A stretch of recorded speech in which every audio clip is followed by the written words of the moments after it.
Good afternoon. This is Ren Powell with Dramatic Roots. Today I'm trying something new. A few years ago, I had a podcast called This Choice, and I interviewed poets, and I loved it. I not only met a lot of interesting people, but I developed friendships with a few of them that have lasted, well, through today. As my Substack is taking shape and I'm settling into what I want to do in this space as an artist, I found that I really want to bring back those dialogues. I want to share with you a monthly conversation with another artist whom I find inspiring. This time around, however, I'm not going to be the perfectionist I was. I am not going to edit out every and ah and I'm going to give you the authentic imperfection. And in that spirit, this is my first attempt at video, so, well, here is the authentic, imperfect interview with Richard Pierce. Richard is a real Renaissance man. I don't even know how many languages he speaks. That he is a poet and a novelist. He does spoken word. He paints. And I'm quite sure I'm leaving something out. While he's no longer an angry young man, you can see he is determined to change and to make a difference and to make the world a better place. His newest book is Ice Child, and it is a sequel to his novel Dead Men. Reading from the back cover. It's over 20 years since Bertie and Adam first went to the Antarctic and barely survived. Emily, their daughter, has grown up admiring Shackleton, much to her mother's disapproval. Emily disappears only to resurface in New Zealand on her way to the Antarctic to retrace the route of Shackleton's forgotten 1909 expedition when he got to within 97 miles of the South Pole. And now she's missing, presumed dead. When Bertie and Adam illegally go into the ice in the desperate hope to find Emily still alive, they discover that the U.S. and New Zealand governments have been keeping a secret which could endanger the whole planet. I loved Dead Men, and I just got a signed copy of Ice Child in the mail last week and cannot wait to read it. I know that when I have, I want to talk again with Richard about writing from a historical point of view or books based in history and weaving them with our imagination. But until then, here's what we talked about last night. Oh, you will hear me mention the book Terra Nova by Ted Talley. It's one of my favorite plays. It's about Captain Scott when he led the expedition to the South Pole. Okay. Okay, so we'll just start that. This is Ren Powell with Dramatic Roots, and this is the first of monthly dialogues with artists that I admire. And I'm starting with Richard Pierce. Are we using Richard Pierce Saunderson? Richard Pierce. Well, Richard Pierce is my author name, my artist's name, if you like, because my agent, when I first started writing, said that my full name was too long to fit on the cover of a book. Okay. I thought that I would first be honest with everyone that we know each other and have known each other for 20 years. God, I know. It's a long, long, long, long time. It was, well, yeah, 2006-ish, I think it was. Because you found me in Poetry Review or something, because they did an interview with me. Yeah.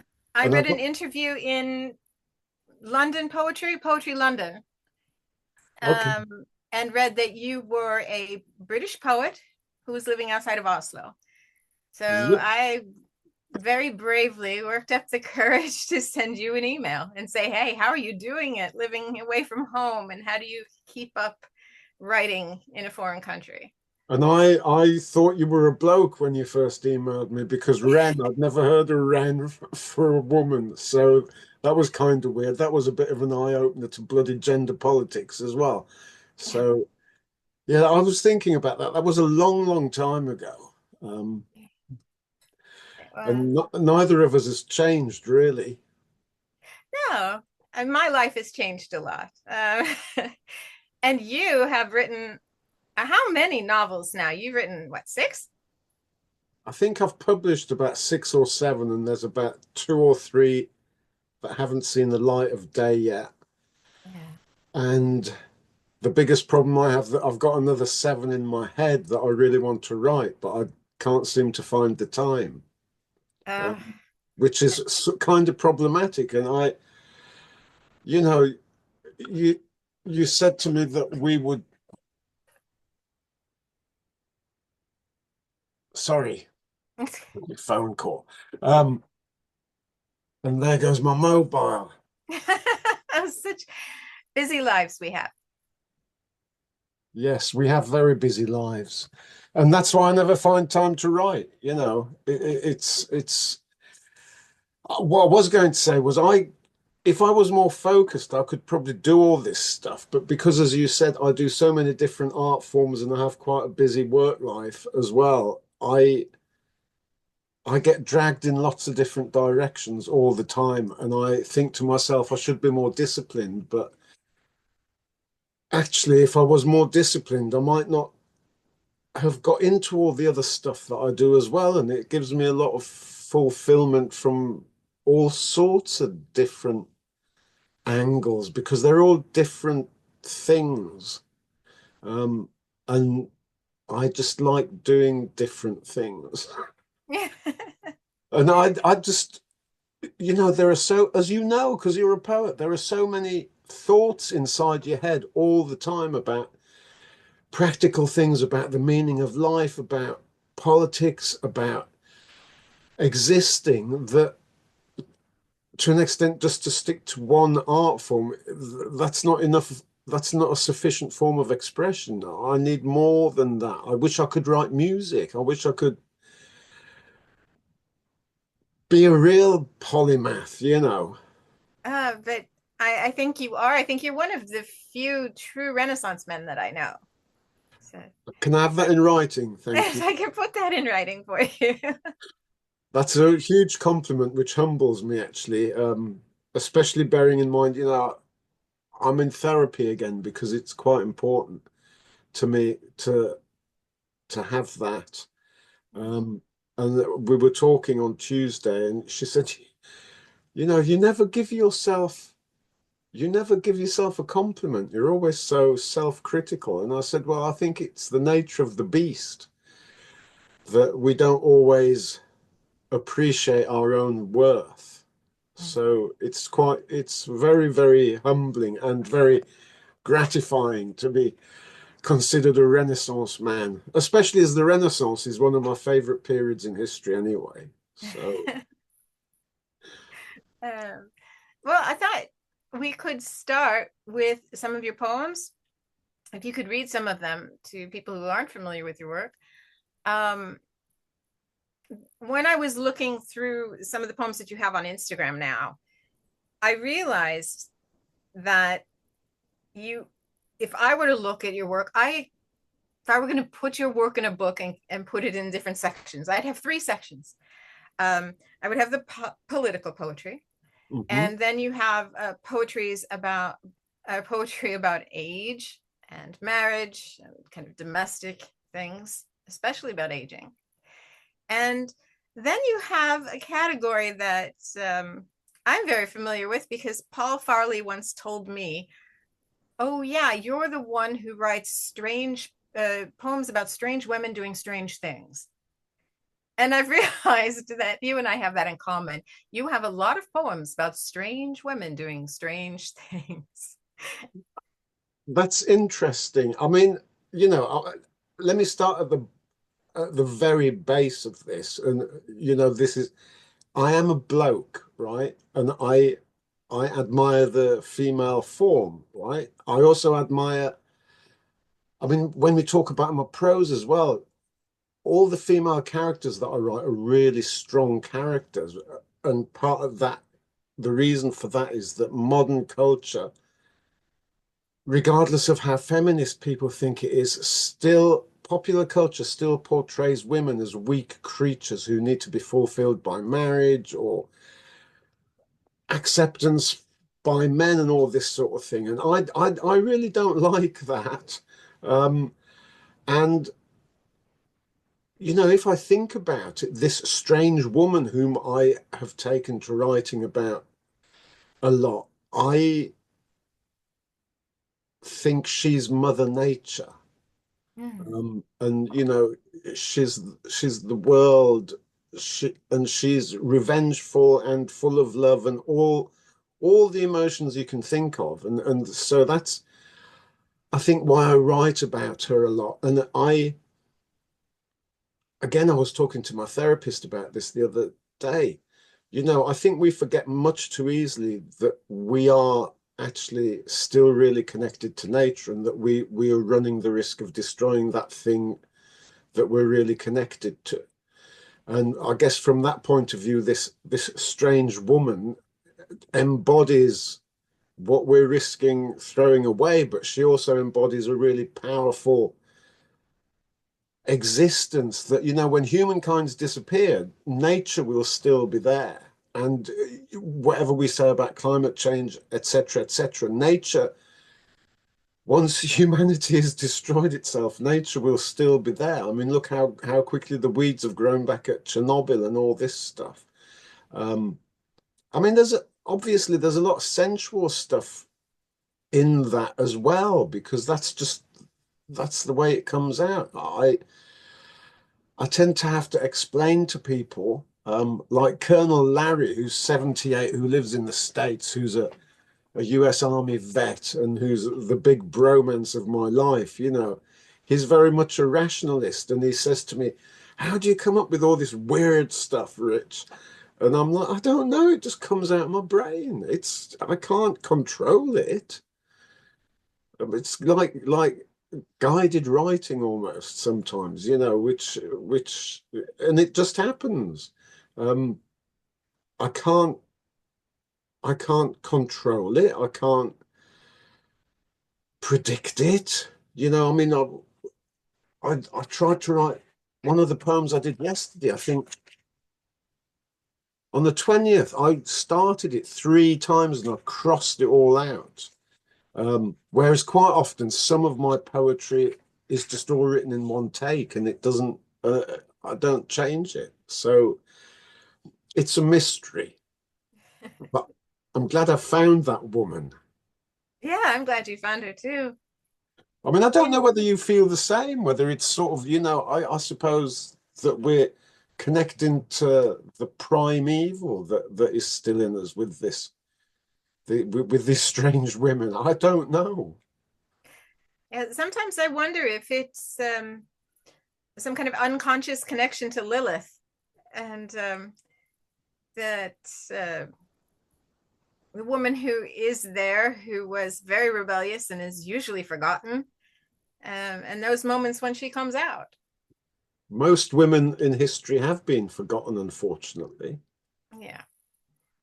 And that's, a lot of the historical fiction stuff, all right, there are characters in there who did exist, but who have not been given the right kind of credit they deserve for what they've done.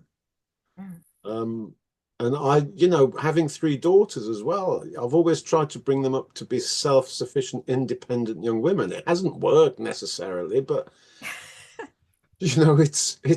and I've tried to bring up my son as someone who appreciates the true value of the female. It's really, really important to me. Can you read the first poem that I sent you? Called Experiment, I'm presuming, yes. Yes. Okay. I shall try to. Experiment. Let's try something new, she said to his already drooling and listless body on the slab of her altar, one of his arms stiff on the stone flags, disconnected from him. She licked her lips. The source of all evil is from inside us, this expectation of all-consuming power and the right to do anything and everything we think of and want. Self-expression at its most extreme. That's what you always craved. She put her hand on his chest. Let's spice this up. And so she kissed him, and her tongue took more from him than his breath. Mm. I hope that was good enough for you. It was very good. And that's very resonant when you have just mentioned that this character, this woman, this strange woman, is nature herself. Um, Gives that poem an entirely different resonance. That's Yeah, I suppose it does. I mean, I guess my main motivation with all of these things as well is, women getting their own back on what men have done to them for millennia. It's like I can't explain it any other way. It's just something really visceral for me, and it just turns up from somewhere. Um, and I guess that's, if rational people look at those explanations of mine, they may think, well, what a load of old rubbish. But I suppose that's what inspiration is, that you just, something comes to you and you write it and then it's done. I mean, I write lyrics for a woman called Marina. She sings. Um, she's a singer-songwriter, and we work together quite a lot. And we started working on something about a year ago. And on sometime last week, she sent me a note saying, "Rich, this really isn't working. I'm just going to bin it." And I said, "Fine." I said, you didn't even have to tell me, because all I've done is write some words, and I'm not actually precious about them. If you think the song as a whole isn't working for you, well, then it's not working. It's fine. They're just they're just tiny fragments of everything that I've done, and it doesn't.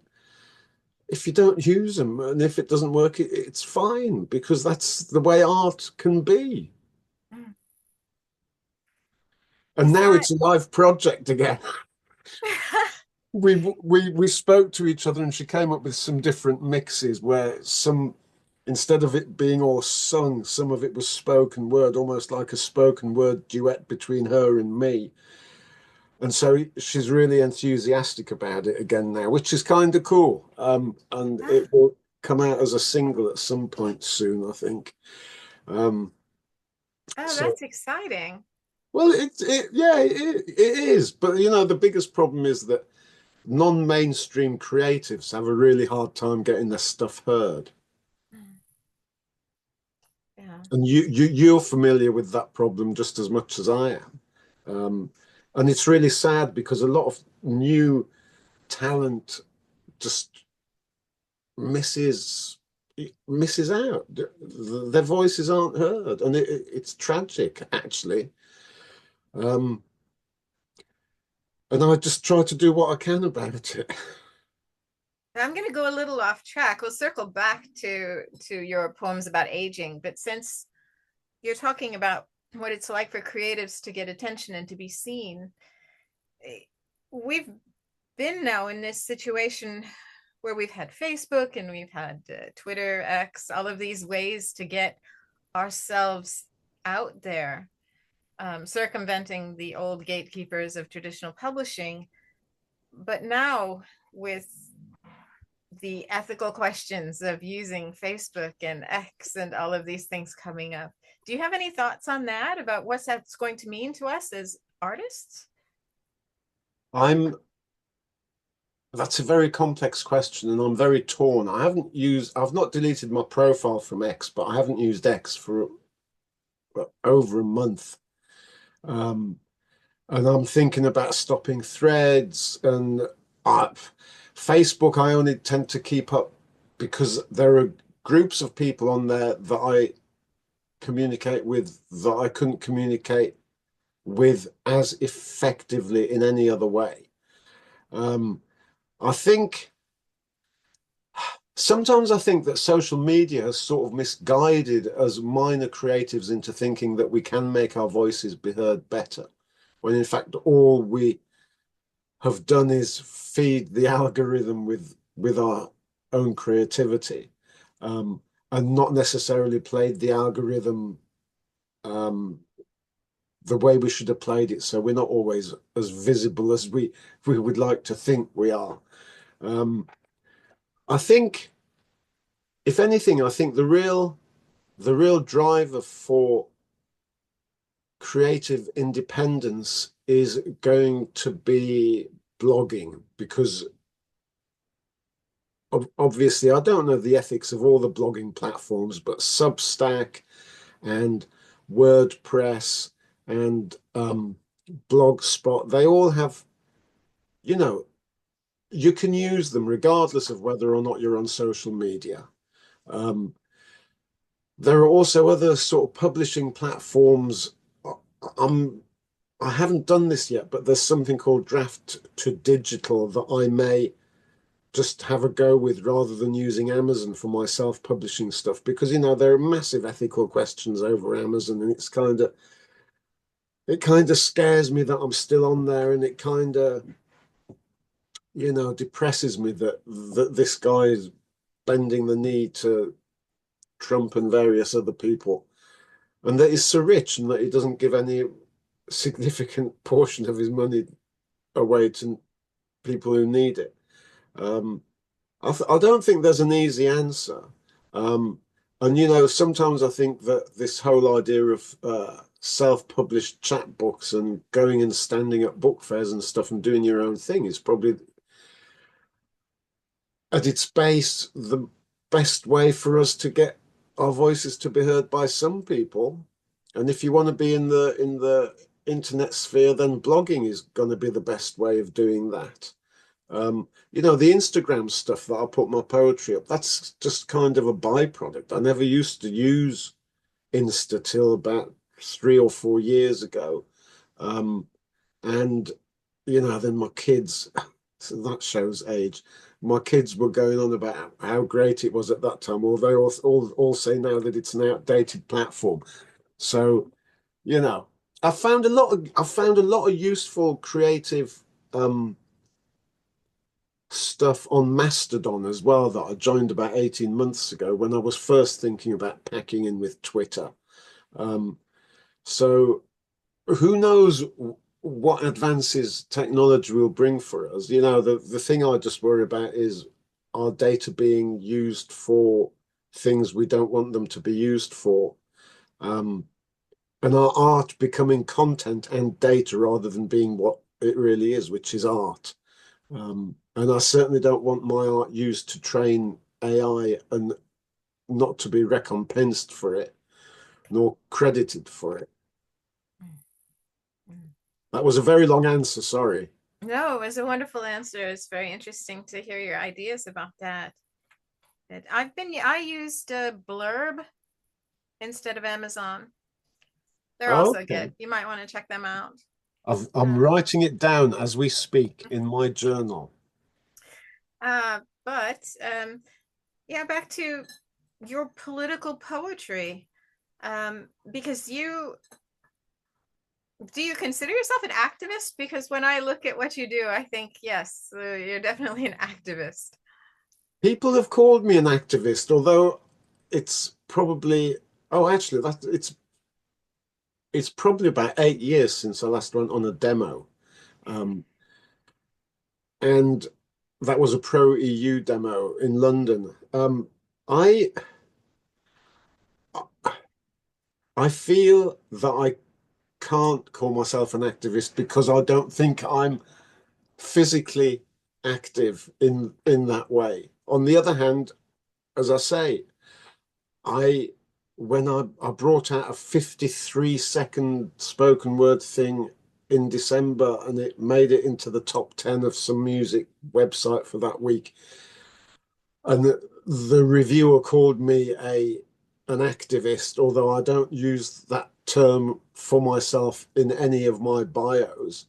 But I suppose, when you look at the political stuff that I do write, if if it if it leads to more people questioning the status quo and questioning how fascism and stuff has become normalized in society now, then I suppose I do count as a kind of activist. Um, and since you told me that you wanted to talk about politics or my political stuff, I've sort of been thinking about this. I was brought up in quite a right-wing household. Um, I always describe my father as sort of slightly to the right of Attila the Hun because, he was very right-wing. And my mother wasn't far off. Um, and I was really fortunate that when I first went to university, I met this guy, Jake, who had who had not had as right-wing an upbringing as me, and who said to me, maybe you should think a bit more about the world around you rather than the world the way that your parents see it. And that kind of started me off down this track um, of what I suppose I do now. And my parents were quite very intolerant of people who weren't the same. And, I sort of was quite different because I had my ears pierced when I was 20 and this kind of stuff. And I got into punk when I was 17 or 18, and parents didn't approve of that.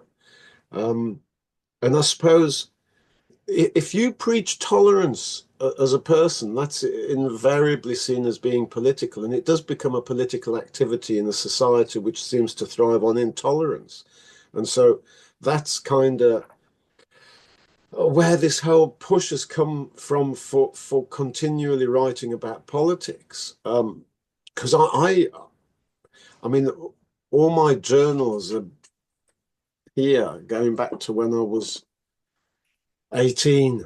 And I was writing a lot of political poetry when I was at uni and beyond then. And it's not, if I haven't got the free, I value that I have the freedom to say what I want right now. I am concerned about artistic freedoms in the future, and I ask myself if I would have the courage, if I lived in a truly oppressive regime, to carry on producing this kind of stuff if it risked my life. And that's, where I would hesitate to call myself an activist because I'm not like people who are putting their lives on the line writing political poetry right now in various different countries around the world. I understand that. So When it's a rhetorical question, it's easy to answer, isn't it? yes, rhetorical questions are dead easy to answer because, rhetorical answers don't really mean anything. Yeah. But I would I would hope that I would be brave enough to stand up to an oppressive regime, regardless of the cost. But you can't, I don't think anybody can say what you're going to react like until the situation occurs. And I hope to God that it never does occur. Well, speaking of that and of dictators, can you read the political poem that you wrote, just a couple days ago, isn't it? 16th of January, I think, the 16th of transition January. one, right? Yeah. Transition. And so, on the backs of those too uneducated and poor to vote against him, on the shoulders of those too selfish to vote for the common good, he sachets back into government with a mind to wreak renewed havoc amongst the working classes, intent on making his rich friends richer and obsessed with reducing the freedoms of those opposed to him. He's no fool, nor is he a jester. He drips arrogance with every step of his dictatorship. Thank you. There But you go. now I want to ask you, how did the spoken word poetry happen? That it's on SoundCloud. All of them are on SoundCloud, aren't they?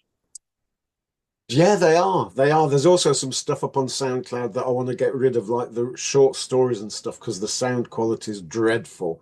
Because it was before I had a proper studio at home. Um, and even this is primitive. How did it come about? Well, because, okay, I need to sort of wind you back to about 2012. Yeah, just after my mum died in June 2012, I had a very old blog, and Marina, whom I'd met doing BBC Radio Norfolk when Dead Men, the first novel, came out, whom I've spoken about earlier, she just emailed me saying, "Oh, I found this poem of yours on your blog and I've written a song. I've written a tune to it and I'm singing it." And she said, "I hope you don't mind." And I was actually really ill at the time because mum dying sort of just, and dealing with all the rubbish that happens after someone dies and you're feeling very orphaned because my dad had died way before that. Um, I said, "Great." And I listened to it and it was wonderful. And I cried so much because to have my words set to music was just an unbelievable experience, right? It was like, geez, these words sound brilliant. And ironically, the poem's called Better Song, and it's the poem that I wrote for Marianne the first time we kissed when she was asleep, um, and that we put on the front of our order of service for our wedding in 1991. Dear Lord.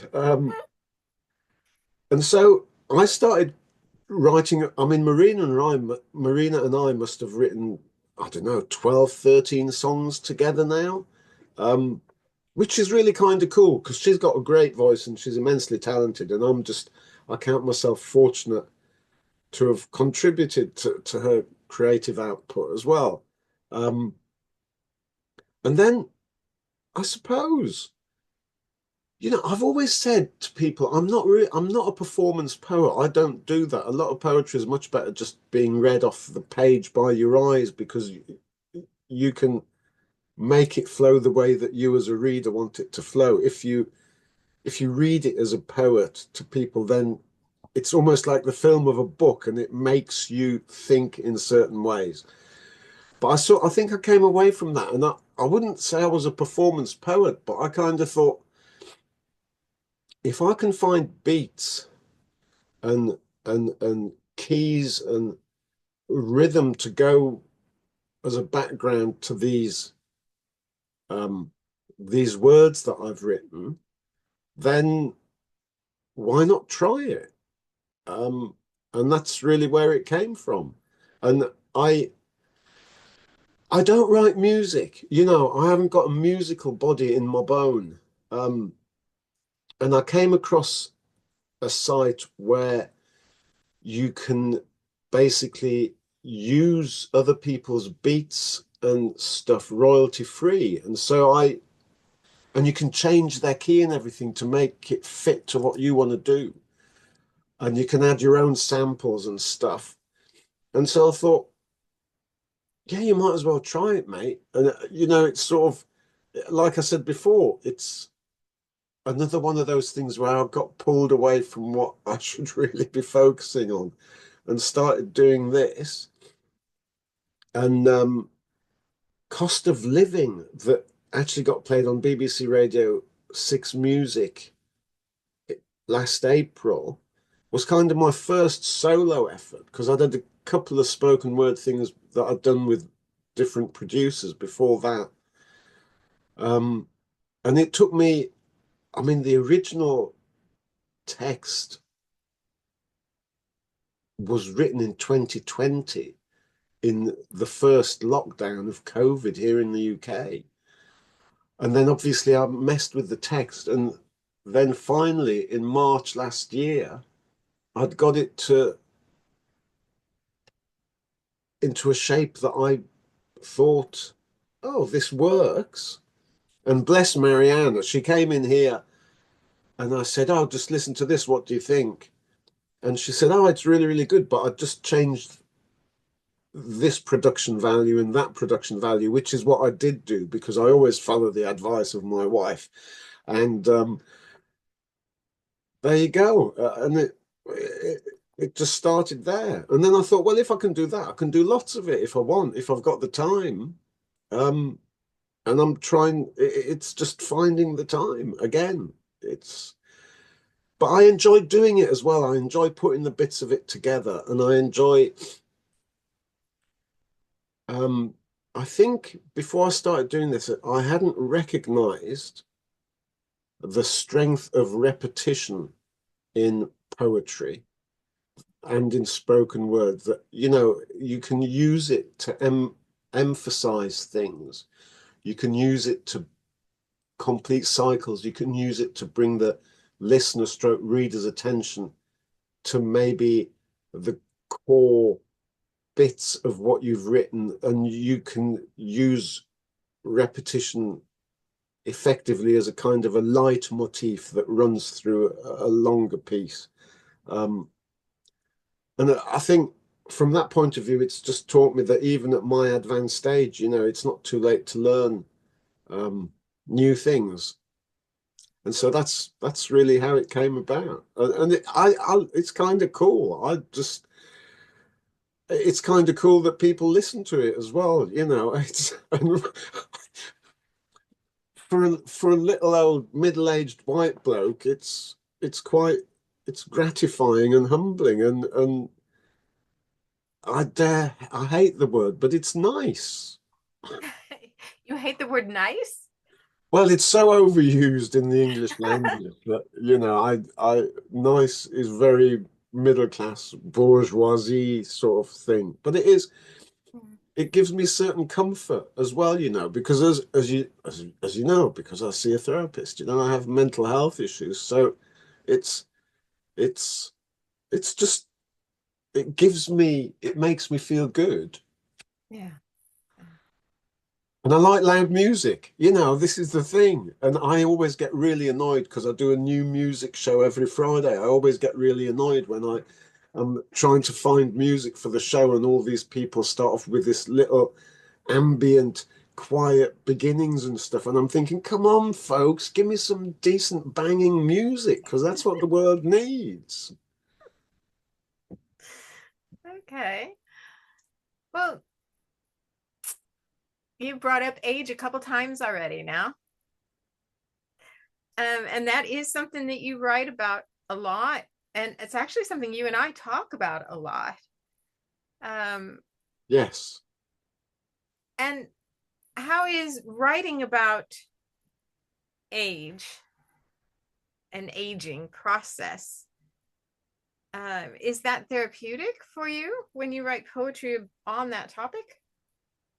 That's a difficult question. I don't think it's therapeutic from the point of view that I've always been, dare I say, more scared of becoming old and infirm than of dying.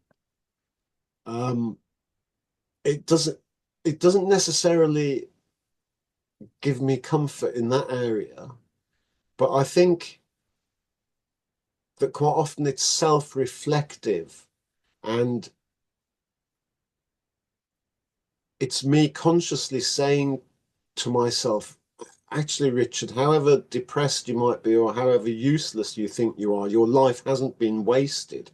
You've learned a lot of stuff in your life and you're still learning new things every day. And from that point of view, it's important to acknowledge that, the road traveled is just as important as the present, especially as the road traveled has formed you, Richard, and you wouldn't be half the guy that you are if you hadn't traveled the road, and if you were still 25 without the knowledge that you have now, you'd be an idiot, basically. Because there are so many people And this runs the risk of spilling over into politics again. There are so many people who think they know it all, but they don't know anything, and they don't acknowledge that things change and that life changes and that circumstances change. Um, and I think that's what a lot of this is about. It's also, you know, I read a book, I've forgotten its name, but I read a book about 18 months ago, um, by an American female professor or something who had done clinical studies that actually, if you think about old age positively, you tend not to age so badly. So, if you think of age negatively, you will get ill, you will start feeling old, blah, blah, blah.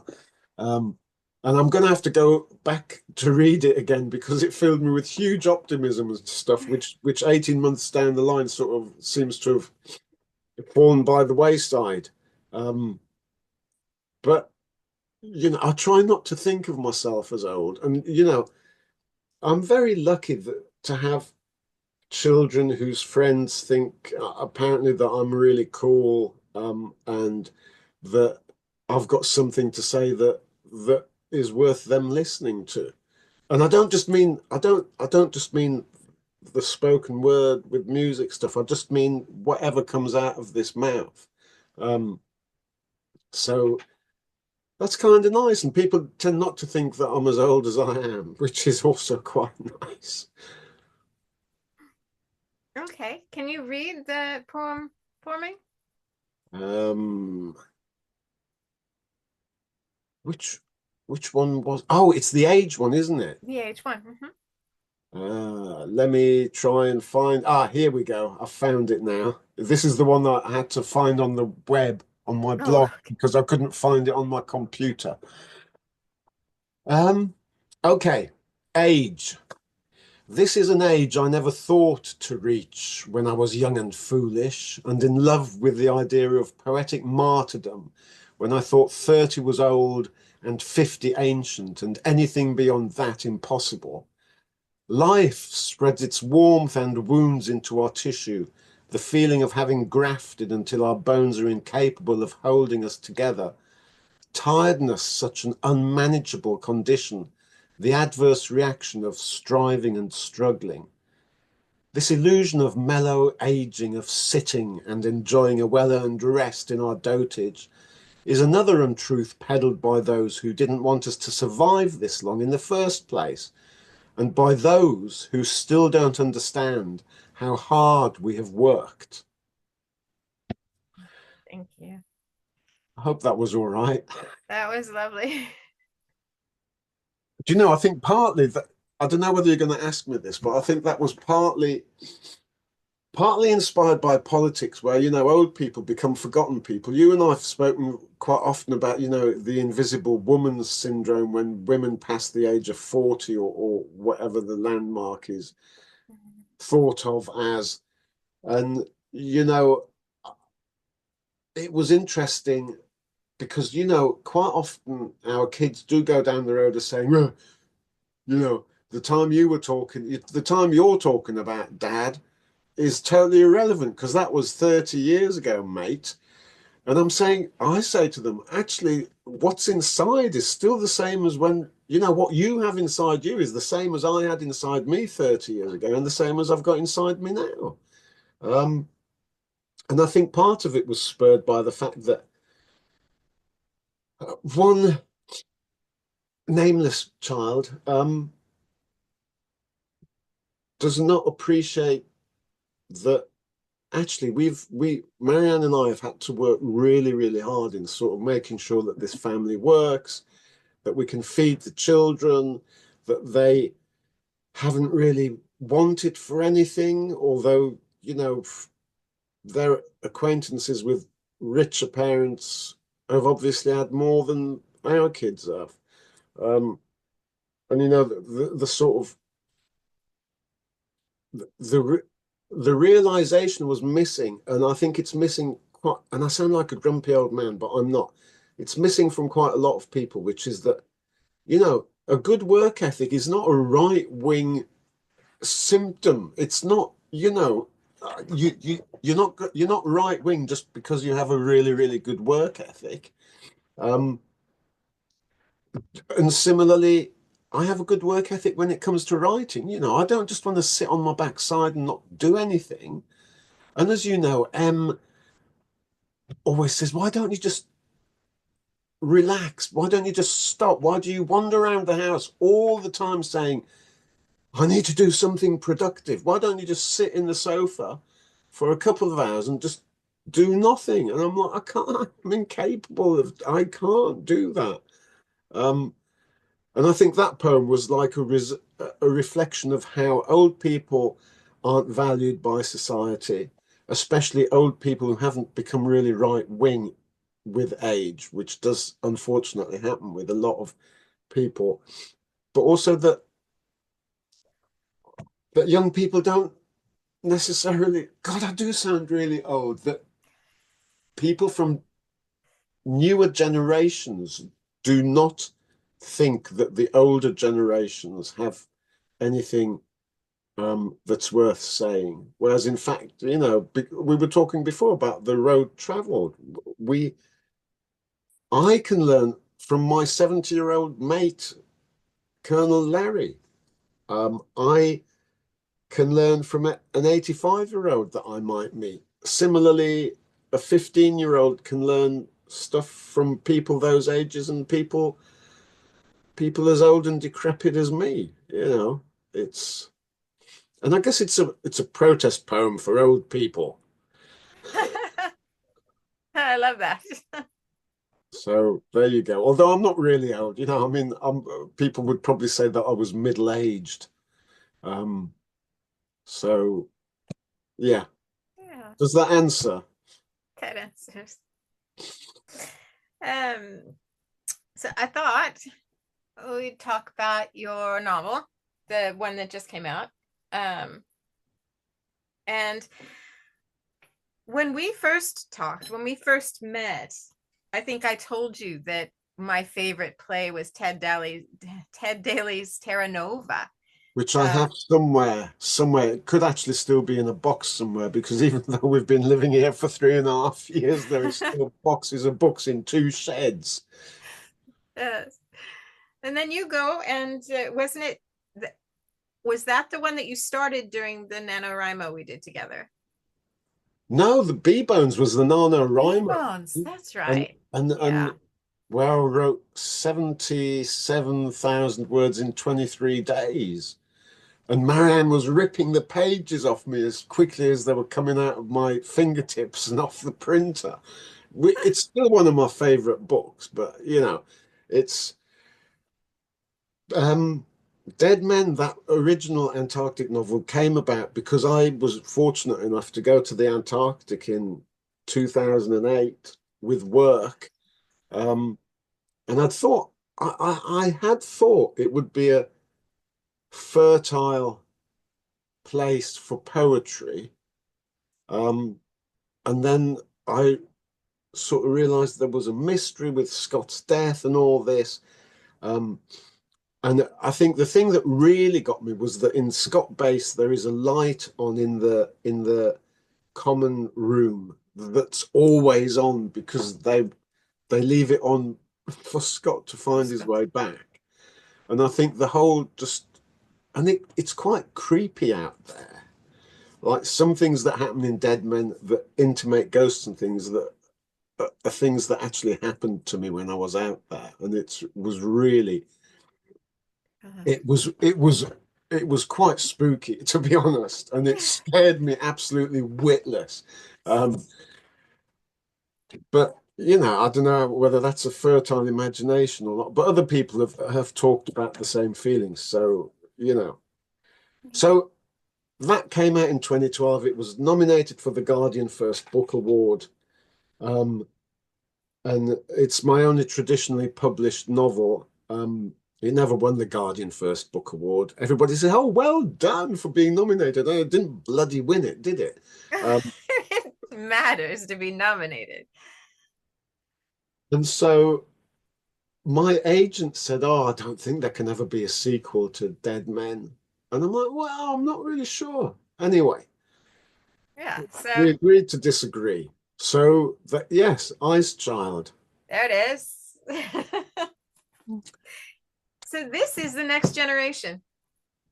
Sort of, yes. I mean, yes, it is, and it's quite interesting because I met someone called the Big Grey Man, which is the pseudonym that he will live by, who writes music um, and sings and stuff. And he's read the Everest novel, he's read Dead Men, and now he's read Ice Child, and he thinks Ice Child is the best of the three that he's read so far. Oh.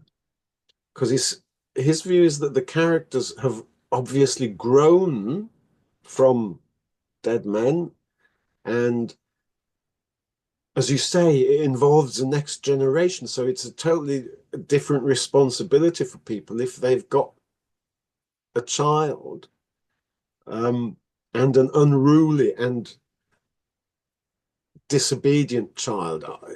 You know, I put that in inverted commas because it's such an old-fashioned term, but basically a child that does stuff that they don't really want her to do because they think it's dangerous.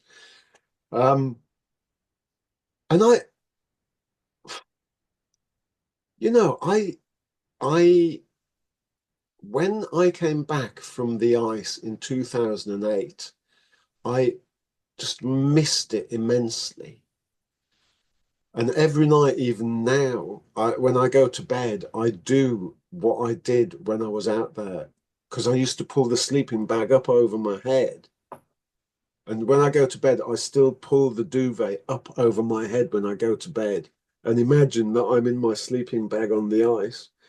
Because it was just such an amazing place. And I've been really fortunate to have been there. And I'd love to go back, but I don't think that will ever happen.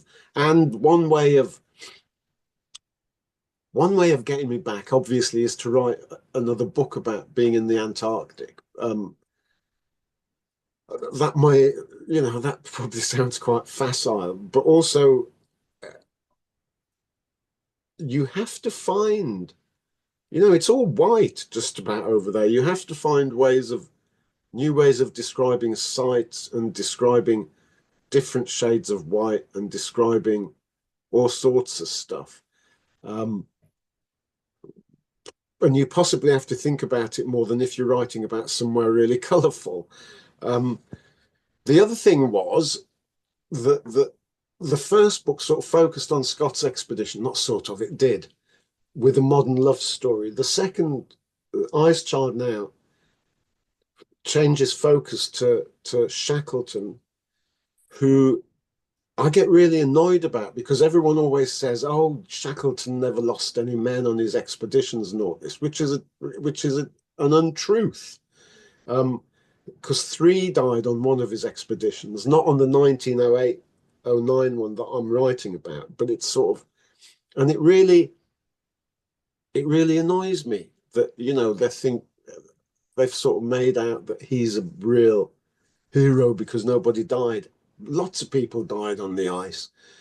But also, the British polar establishment wasn't very keen on Dead Men in 2012 because it didn't put Scott on a pedestal.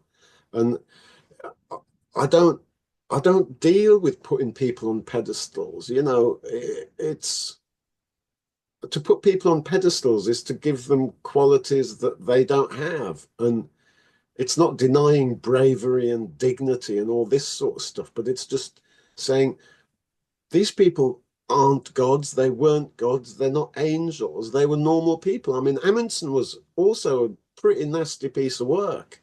Um, and to an extent, Shackleton's background was different to Scott's from the point of view that he was of Irish stock, and I think he was more prone to violent rages and just as prone to lying. But there was this conflict in between his public school education, his officer existence in the Navy or whatever it was, and this whole working class stock that he was from, and from my point of view, that's quite an interesting um, conflict. And yeah, so I wanted to write about that. Um, and it took an age to write as well, because life's much busier than it was. Uh, but also, Colonel Larry, bless him, he's read it, and he said to me, "Oh, Rich, all this interminable description of Shackleton's expedition, or all this slogging and stuff, don't you think it gets a bit repetitive?" And I said to him, "Larry, the whole point was to make people realize that exploration isn't all about heroism, and it's not sort of kind of like walking a few miles to pass the time and stuff. It's a horrible, horrible, horrible, dangerous way of leading your life." And these guys nearly killed themselves. Scott did kill himself with what he was doing. And I said to him, the whole point was, one, to stay as true as possible to the history of it. Obviously, the dialogue is mainly invented, but based on research. But also to emphasize to people that, I mean, maybe we come back to this work ethic thing, that actually, if you want to achieve something, you have to work damn hard for it. And there are a lot of bodily fluids involved in exploration and getting ill and all this sort of stuff, just like it's real life. You can't get away from the fact that these guys suffered from dysentery and stuff, and it was not nice, and it's horrible, and they lost tons of weight, and they were probably scurvy ridden at some point, and you know the same backdrop every day. Can you imagine walking for God knows how many days, and the landscape essentially not changing, except one bit of it's steeper than the other, and another bit might not be quite as bone-chillingly cold as the other. And that's really what it's about. Um, does that answer? It's really, it's difficult to explain prose in any way different to my poetry, because it all just comes from a place that I don't know where it actually is in me. Well, then that brings me to my last question, which was, you write poetry, you write novels, you do spoken word, and you paint. And when you say you don't know where it comes from in you, the novels, is there a difference? Does the painting come from a different place, or is it just this same place in a different outlet? I think people who try to rationalize art are sort of barking up the wrong tree, or the source of art. I used to, again, when there was more time in my existence, I used to paint every Easter Sunday. That was my one painting day a year. Um, and how painting started for me actually was, Marianne's a painter, but she hasn't painted for decades. And when we were still living in Norway, I think she'd painted, and I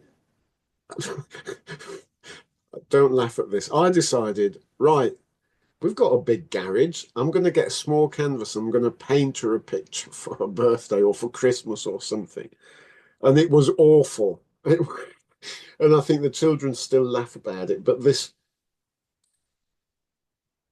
feeling of actually using my hands and getting involved in something tactile, um, it was just different to anything else.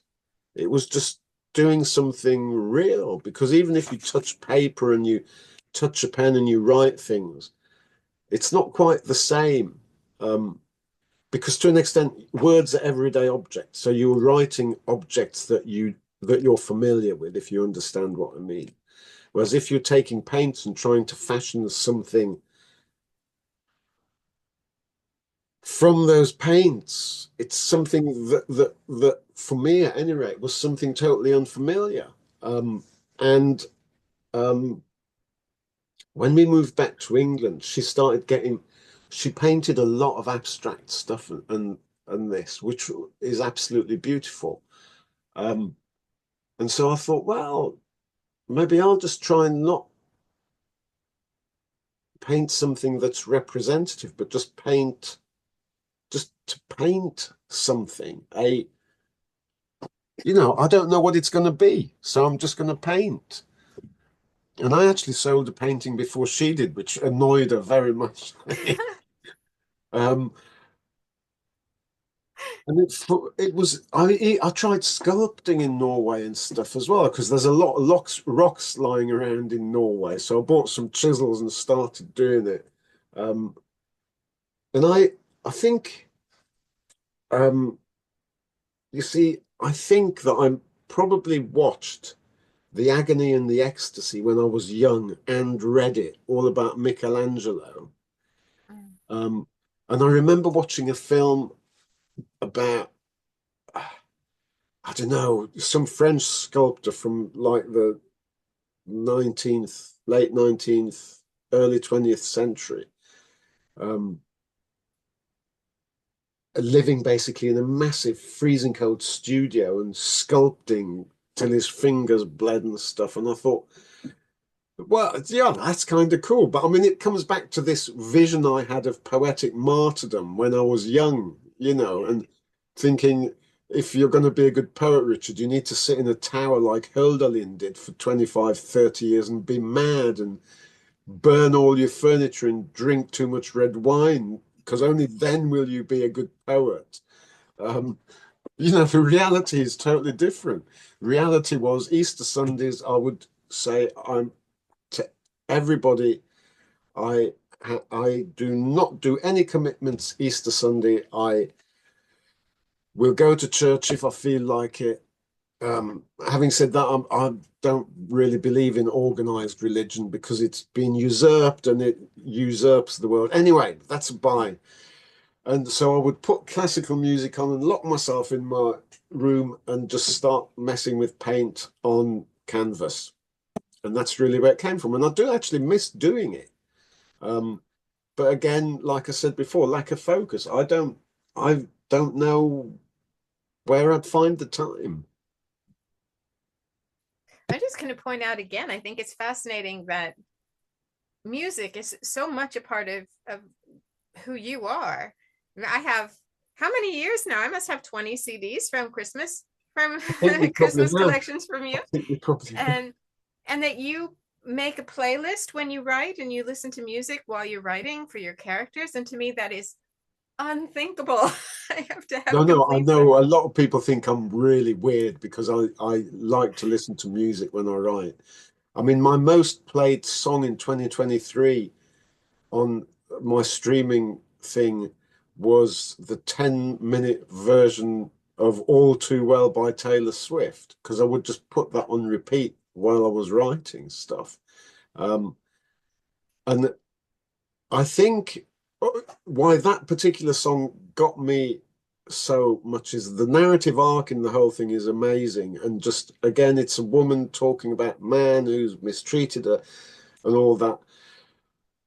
But it just there's a certain you can blank out the words and there's just a certain rhythm to it that allows you to sit and get on with stuff. I mean, other times like um, for Aggie's Art of Happiness, which was a massive, massive 187,000 word book that I wrote in 2022 just by putting 500 words on my blog every day. If there were exciting bits that needed to be written in that book, I just used to put on, I think it's called November by Max Richter, a classical piece of music, but that's just really, you know, And then that allowed me, then I'd have to type really, really, really quickly, and everything had to be exciting because the music's very exciting and it only lasts 11 minutes. And you need to get all this stuff written in 11 minutes, Rich. So, I mean, we've met some old friends whom we've not seen for 20 years. Lil is Alex's godmother. We saw them last summer. They were in Norwich, and we went out with them, and we're sort of talking. And I said, yeah, I thought of this book, this novel, because I thought you're not a writer if you don't write every day. If you write only 500 words, which you can easily do in 15, 20 minutes, if you just write 500 words a day, you'll have a massive, great big book at the end of it. And then Lil said, oh, I bet you that was really difficult. And I bet you took more than 20 minutes. And Marianne turned to Lil and she said, he gave himself 30 minutes a day to do this. And if he had to do it. And if he hadn't done it by then, he considered himself to have failed. And Lil was like just a bit gobsmacked, really, because she said, but why? I said, because I wanted to. And I needed to have a target for myself. Yeah. Anyway, sorry, that's sort of going off on a tangent a bit. No, that's interesting. I think that is a question that writers are always interested in, is how do you have the discipline? How do you structure getting writing done?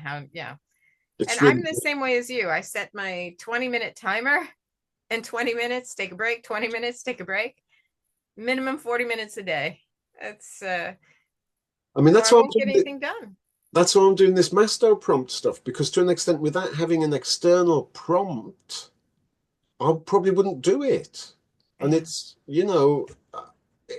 really important to me to write at least one poem a day, because then at least I know that I've been creative for a part of the day.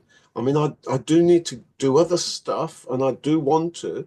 Like, there's a novel I started when we were on holiday in Crete 2 years ago, and I'm still no further than about 5,000 or 6,000 words into it, and there's 30 pages of longhand scribbles from last summer that I haven't even transcribed yet.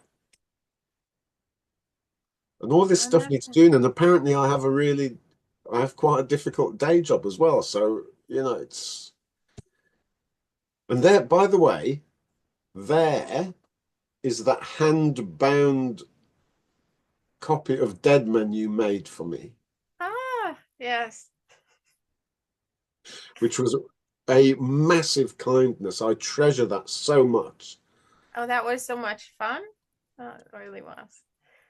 Hands, you see, tactile. Yeah, that's true. I should go back to that. Yeah. Yes, you should.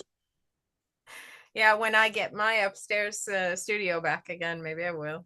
Yeah. Yes, I'm very fortunate to be back in this place after Oscar lived here for 16 months. Yes, that's real life, huh? Yes. Oh, I heard a dog.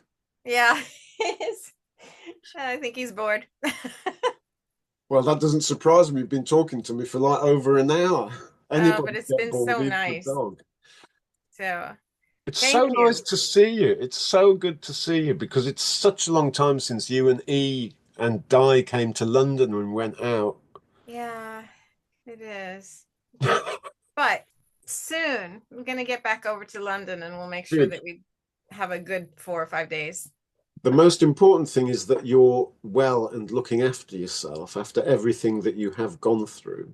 Oh, thank you. Yeah, I'm feeling pretty good. Good, I'm glad. You look great. Seriously, you do look great. And that's not a sexist comment. It's just me telling a mate of mine that she looks brilliant after what's been a rough time. The last thing I would expect from you is a sexist comment. No worries. I'm very conscious of all this stuff, I know you are. I try to find my path through. You do that beautifully. You're very kind. We'll talk again soon, and give Em my love. I will. Yeah. And I shall Dropbox you this as soon as I can. Okay. And when I get it, I cut away the beginning, and I'm going to talk about the I realized we said quite a bit without kind of giving the premise of the book. Yeah. So I will do all of that at the beginning, so when we get there, people know what's going on. I'm very bad at elevator pitches. Oh, I should have been more prepared about that myself. I'm learning. I'm learning. It's all weird. Yeah. No, so I've got tomorrow to do that. Good. Well, give my love to E. Will do. I love you. Love you too. Look after yourself. And it's great to see you. We should do this more often, even just having a Zoom chat. That would be really nice. We should. We should. We'll be in touch soon. Yeah, take care, Ren. Bye-bye. Bye.